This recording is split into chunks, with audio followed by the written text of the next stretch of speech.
presented by Priti Music.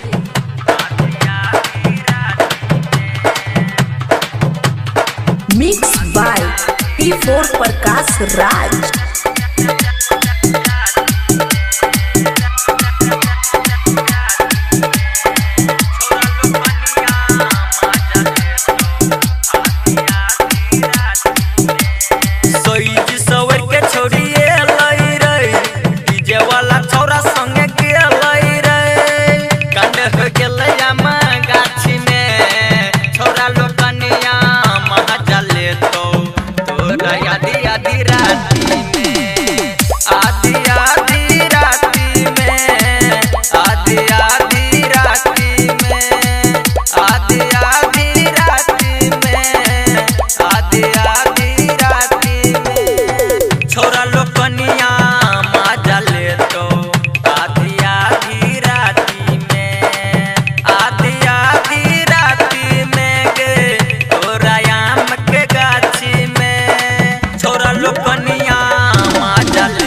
अभी आप सुन रहे हैं वीरपुर खुटोना से प्रीति म्यूजिक की शानदार प्रस्तुति।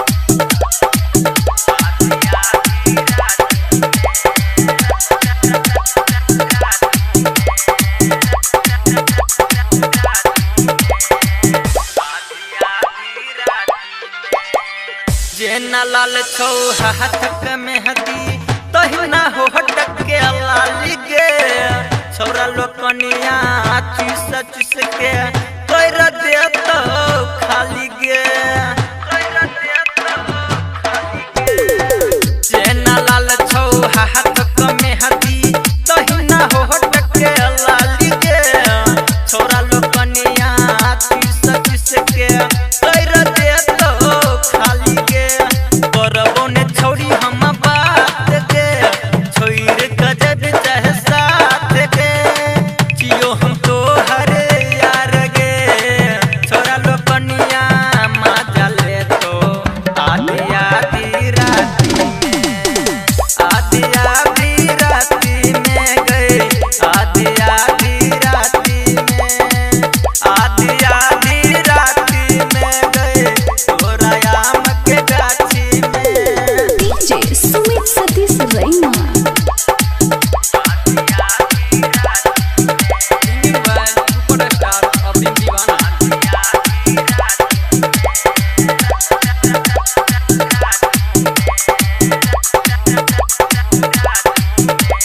Mixed by P4 Prakash Raj. रटर सुनी लयालो कपड़ कस बन गया